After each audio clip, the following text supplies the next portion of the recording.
Hello, xin chào các bạn đã quay trở lại với review 5 phút. Ở cuối tập 217, Đường Tam cùng gia đình mình sau khi đến Hạo Thiên Tông nhận tổ quý tông, đồng thời đòi lại công đạo cho cha hắn đã bị tông môn chặn ở cửa. Sau một hồi lời qua tiếng lại, chỉ có thể dùng thực lực để nói chuyện. Thất trưởng lão chính là người đầu tiên cùng hắn giao thủ. Lúc này, Thất trưởng lão đã phóng thích ra võ hồn chân thân, một cây cự truy to lớn trên tay ông hướng thẳng phía đỉnh đầu Đường Tam phóng tới. Dưới một kích mạnh mẽ đến từ đệ nhất khí vũ hồn, được thi triển bởi phong hào đấu la, Đường Tam hắn vậy mà không có né tránh, trực tiếp xuất ra tam xoa kích đối chọi lại. Khoảnh khắc khi hai thanh vũ khí va chạm, dưới sự ngỡ ngàng của tất cả mọi người, Thất trưởng lão bị bắn ra xa, suýt chút nữa ngã nhào trên mặt đất. Thất trưởng lão lần nữa bị đẩy lui, không khỏi bực tức. Bất quá, trải qua lần va chạm này, ông cũng nhận thức đầy đủ được sự lợi hại của Đường Tam, nhất là cây tam xoa kích trong tay của hắn. Hắc quang lưu động, trong tay Hạo Thiên Truy chợt tăng lớn, hai tay đều có truy, đã phân biệt dùng ra hai cái hồn kỹ. Hai thanh Hạo Thiên Truy võ hồn chân thân phân biệt cầm ở trên hai tay, mắt lộ tinh quang, muốn lần thứ hai động thủ. Lúc này Đường Tam chợt mở miệng: "Nếu như trận này ta thắng, ta hy vọng các vị trưởng lão cùng với các vị tộc nhân bổn môn có thể nghe ta giải thích một chút về chuyện phụ thân ta ngày trước." Nhị trưởng lão cả giận đáp lại: "Kể cả ngươi có đánh bại lão Thất, ngươi cũng không có tư cách này. Lão Thất, bắt lấy hắn. Còn muốn ta lặp lại lần thứ ba sao?" Thất trưởng lão lúc này trong lòng cũng rất là nổi giận, bị một người mới hơn 20 tuổi, đệ tử đời thứ ba trước sau bước lui 2 lần. Ông sao có mặt mũi nhìn các đệ tử tông môn đây?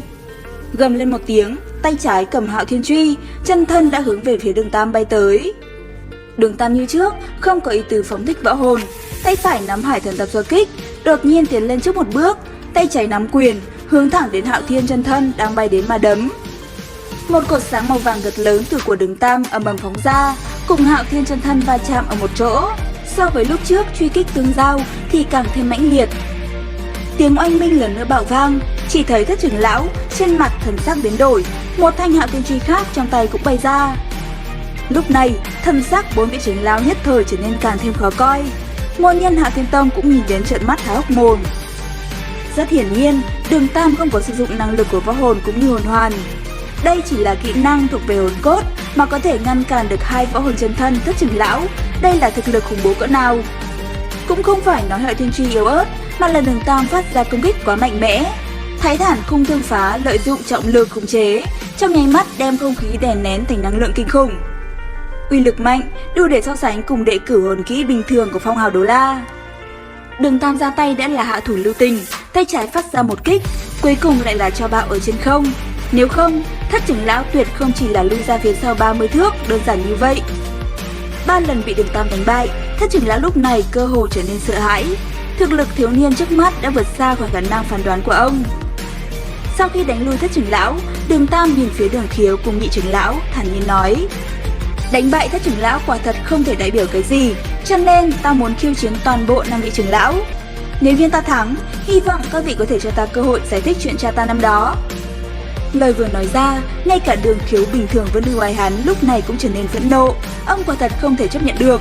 Tuy 5 vị trưởng lão đạt tới phong hào đấu la khi đã lớn tuổi, đạt được hồn hoàn cũng đều không phải hết sức cường đại, nhưng bọn họ dù sao cũng là phong hào đấu la, càng huống chi tất cả đều có võ hồn Hạo Thiên truy. Đường Tam nói câu này thật sự quá kiêu ngạo, quả thực chính là coi rẻ ngũ đại trưởng lão một cách trắng trợn. A Ngân và Tiểu Vũ ở bên cạnh không khỏi lo lắng cho hắn. Mặc dù biết Đường Tam làm chuyện gì cũng đã tính trước tính sau, nhưng khiêu chiến 5 vị trưởng lão quả thật quá nguy hiểm.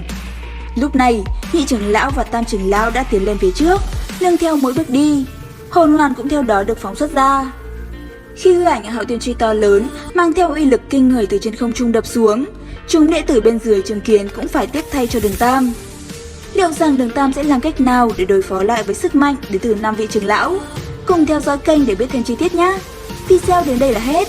Xin chào và hẹn gặp lại các bạn ở những video tiếp theo.